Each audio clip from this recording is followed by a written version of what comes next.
আমাদের অনেকের মধ্যে ভুল ধারণা আছে যে আমরা যখন বাইক রাইড করি তখন মানে একটু গতি কমানোর প্রয়োজন হয়, ক্লাচ ধরে ফেলি। আবার গিয়ার শিফটের সময় দীর্ঘ সময় ক্লাচ লিভার টান দিয়ে ধরে রাখি, এটার কারণেও ক্লাচের ক্ষতি হয়।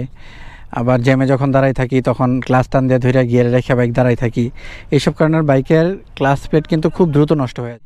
YouTube channel and Facebook page and also welcome to another new video. আজকে আপনাদের মাঝে আমি শেয়ার করব বাইকের ক্লাচ প্লেট আপনি দীর্ঘদিন কিভাবে ব্যবহার করতে পারবেন এবং ক্লাচের ব্যবহারটা কখন কখন করবেন। আজকের ভিডিও থেকে ক্লিয়ার হন যে আসলে একটা বাইকের ক্লাচ প্লেট দিয়ে আপনি 1 লাখ কিলোমিটার পর্যন্ত অনায়াসে কীভাবে ক্লাচ প্লেট ব্যবহার করতে পারবেন, সেই বিষয়গুলো আশা করি এই ভিডিওর মাধ্যমে ক্লিয়ার হবেন। চলেন রাইড করতে করতে আপনাদের সাথে কথা বলি, তাইলে বিষয়গুলো আরও ক্লিয়ার হবেন।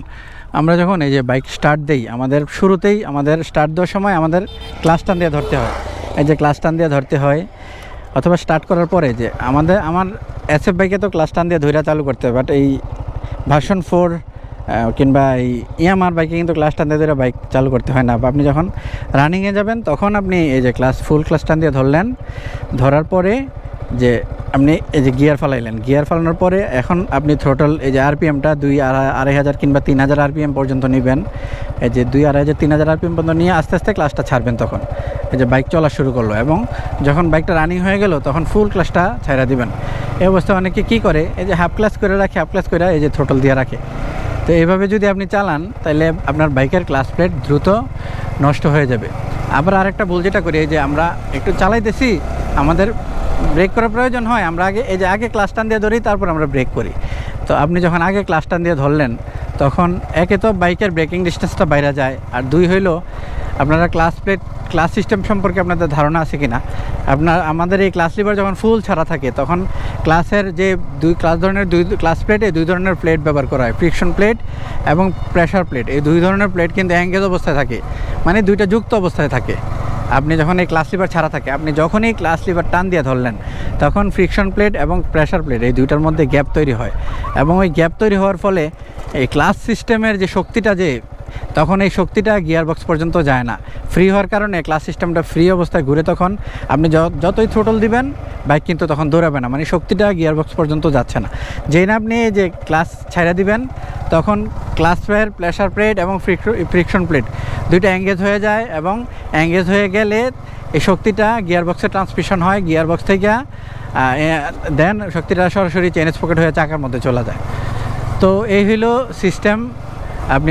আপনি যখনই এই যে আমার আমি এই যে ক্লাচ গিয়ার শিফটের প্রয়োজন হয়েছে, এই যে একটা ক্লাচ ধরে আবার ক্লাচটা আমি রিলিজ করে দিচ্ছি। এই যে আমি বাইক চালাইতেছি, এই যে একটু উঁচু জায়গা পার হবো, আমি কিন্তু ক্লাচ ধরতেছি না, এই যে আমি থ্রোটল কমাইয়া আস্তে করে আমি পার হয়ে চলে আসছি। তো এই যে আমার যখনই গিয়ার শিফটের প্রয়োজন হচ্ছে, এই যে আমি ক্লাচ ধরতেছি, গিয়ার শিফট করতেছি, এই যে আবার গিয়ার ধরতেছি, আবার ছাইরাও দিচ্ছি সাথে সাথেই।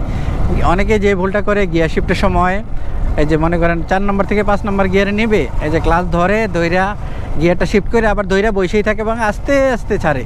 আসলে এভাবে আস্তে আস্তে ছাড়লে ওই যে গিয়ারটা এঙ্গেজ ডিসএঙ্গেজের মাঝখানে সময়টা বাইরে যায়, যার কারণে ক্লাচের ফ্রিকশন প্লেট এবং প্রেশার প্লেট 2টার মধ্যে আস্তে আস্তে ছাড়ার কারণে 2টার মধ্যে কিন্তু ঘর্ষণটা বেশি তৈরি হয়, এবং ঘর্ষণটা বেশি তৈরি হওয়ার ফলে ক্লাচ প্লেট দ্রুত ক্ষয় হয়। তো গিয়ার শিফট যখন করবেন তখন অবশ্যই র্যাম ম্যাচ করে করবেন। তো এই গিয়ার শিফটের প্রসেসটা সম্পূর্ণ 1 সেকেন্ডের মধ্যে করে ফেলবেন, মানে গিয়ার শিফটটা 1 সেকেন্ডের মধ্যে করে ফেলবেন। আমি অন্য একটা ভিডিওতে বাইকের গিয়ার শিফট কীভাবে করে সঠিক পদ্ধতিতে র্যাম ম্যাচ অ্যাপ্লাই করে আমি ডিটেলস একটা ভিডিও দিবে, আমি এই ভিডিওতে শর্টলি দেখাই দিচ্ছি যে 3 নম্বর গিয়ার থেকে 4 নম্বর গিয়ারে নেবেন। প্রথমে থ্রোটলটা একটু কমাই দিবেন, থ্রোটল আমার এই হাতে দিয়ে খেয়াল রাখেন, থ্রোটলটা একটু কমাই দিবেন, কমাইয়া ক্লাচ ধরবেন, ক্লাচ ধরে গিয়ারটা যখন আপ করবেন, আপ করার পরে যখন আপ করে যখন ক্লাচটা আবার ছাড়বেন তখন ঠিক ওই মুহূর্তেই থ্রোটলটা আবার দিবেন। সম্পূর্ণ কাজটা হবে 1 সেকেন্ডে। আপনার কাছে মনে হইতে পারে নতুন রাইডারদের কাছে 1 সেকেন্ডের মধ্যে আমি এত কিছু কীভাবে করবো, আসলে 1 সেকেন্ডের মধ্যে এত কিছু হয়।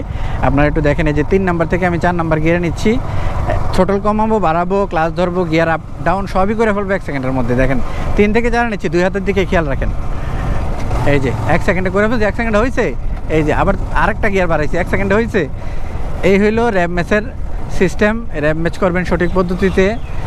আর ক্লাস আপনি যখন আবার একটু বলে দিচ্ছি, রিভিউ সামারিটা এনে দিচ্ছি, আপনি যখন বাইকটা স্টার্ট করবেন তখন ওই ক্লাচটা ধরে আস্তে আস্তে ছাড়বেন, থ্রোটলটা 2500-3000 RPM যখন আসবে তখন থ্রোটলটা দিয়া ক্লাসটা আস্তে আস্তে তখন রিলিজ করবেন। এই ক্লাসের ব্যবহার শেষ হয়ে গেল।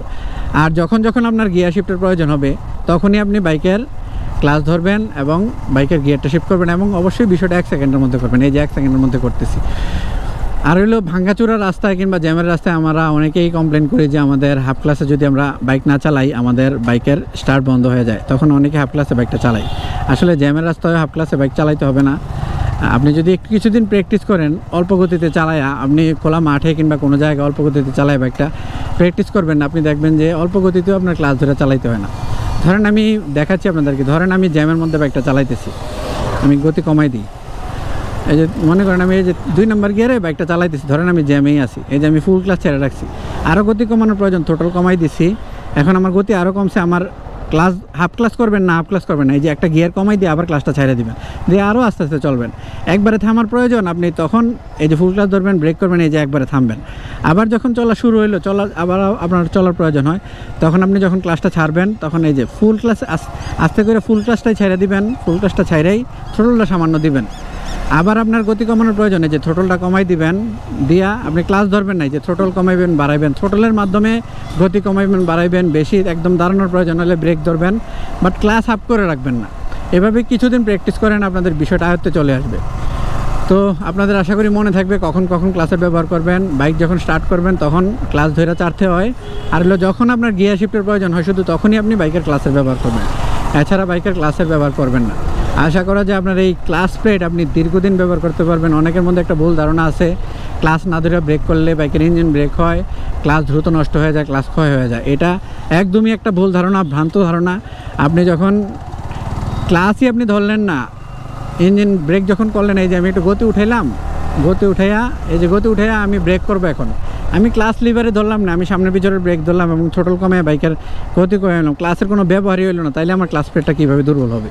এটা সবারই একদম ভ্রান্ত ধারণা। বরং আপনি এই যে গতি কমানোর সময় যে আপনি ফুল ক্লাস ধরে নিলেন, তখন এই ফ্রিকশন প্লেট এবং প্রেশার প্লেটের মধ্যে গ্যাপ তৈরি হয়েছে, তখনই একটু একটু ঘর্ষণ হয় ওদের মধ্যে, তখনই আর উল্টা ক্লাস প্লেটটা তাড়াতাড়ি নষ্ট হয়। তো আশা করি ক্লিয়ার হয়েছেন কীভাবে ক্লাসের ব্যবহার করবেন এবং একটা ক্লাস দিয়ে আপনি কীভাবে 1 লাখ কিলোমিটার পর্যন্ত নিয়ে যাবেন, এই বিষয়টাই ভিডিওর মাধ্যমে ক্লিয়ার হয়েছেন। সবাই ভালো থাকবেন। See you next time, another blog, another time. আল্লাহ হাফেজ।